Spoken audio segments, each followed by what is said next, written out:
Now you found a house. What do we need to do to write an offer?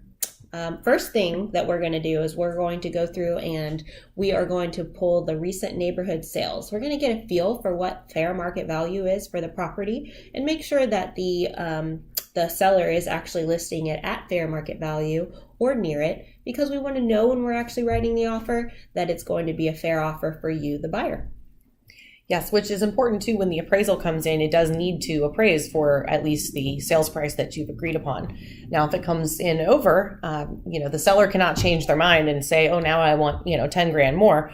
But if the reverse happens and it comes in lower than what you've agreed upon, then we are going to have to, go back to the seller since their home's not worth what they thought. And we can only lend you the sales price or the appraised value, whatever comes in lower. So that's a good thing to know because, from the get-go, when we're writing our offer, we want to make sure that we are at least knowledgeable in what we're writing, and what the way the seller is going to look at it as well is very important. And I educate my buyers on that process because, especially being fresh and new, if this is your first time purchasing, you really have no idea what the offer that you're making is going to look like to the seller on his side. Another big thing and light item too that I'm going to say is very important before we make an offer is for you to chat with Alex.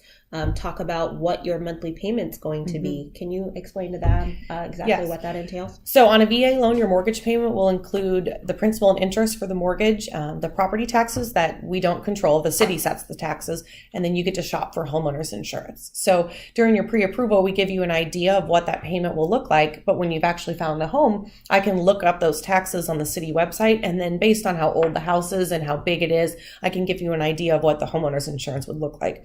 That way, before you submit your offer, you make sure you're comfortable with, what that total payment would look like. So. And now one other thing too that I want to mention that kind of piggybacks off that is if the property is in a flood zone for any reason, that is definitely something that we deal with a lot here in Hampton Roads, and it's something that I will educate you as well how to look at if a property is in a flood zone on your portal. So definitely ask us any questions before you get to this part of the process. Anything about the process, we're an open book. So look forward to working with you guys. Thanks.